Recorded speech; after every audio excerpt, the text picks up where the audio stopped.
It's been a week since the announcement was made that the Grace Network would have to leave the premises here. I'm joined this morning by Edith Bowman, TV and radio and podcaster. Edith, I know that you're a big fan of this place. What was your first reaction when you heard? I couldn't believe it. I was absolutely thrown, to be honest. And then it's just been kind of really angry, to be honest, about the way they've been treated and kind of devastated for so many people. Everybody who works and is part of this community, you know, that behind the scenes, everybody who comes down here and uses this, whether it's to get clothes, toys, bikes, a cup of tea, company, you know, conversation, furniture, whatever it is. This is a place that just gives to so many people in so many different ways. And the idea that they've had it pulled out from under them just seems so unfair.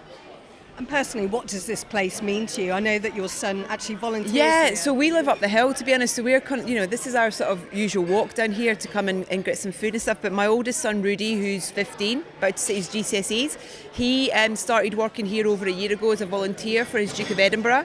And the team here have been so welcoming, and he now is doing his silver volunteering here, but then he also comes and helps out at other shifts if they've got events on in the evening and things. And he comes away from spending 2 or 3 hours working here thriving. He's buzzing from the experience and the things that he's learned, the skills that he's picked up from the people and what they've gotten him to do down here has just been, you can't put a price on that. You know, it's life experience really. So, you know, for that to potentially not be there for him is devastating.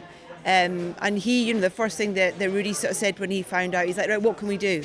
And I think that that's what we all kind of feel, is we want to try and see how we can help and what we can do.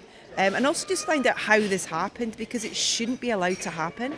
We're all very invested in this place, and for anybody who knows the history of the Grace Network, it was just a couple of years ago that they had to move here from the port. And of course we saw many tenants evicted and buildings completely demolished. Yeah. And I know that you are also a big fan of the Rush Skatepark. We walked down here just now and walked past that empty, derelict site that's been empty for 3 years now.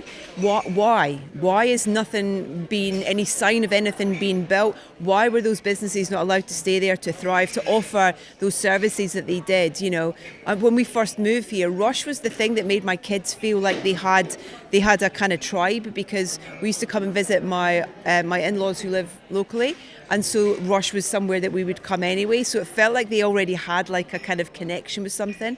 And then it's kind of demolished and it's been lying there empty for 3 years. It's like, why? What's been done about it? Why is it allowed to happen? And the idea that this place is going to be replaced by someone to store stuff, come on, what a waste.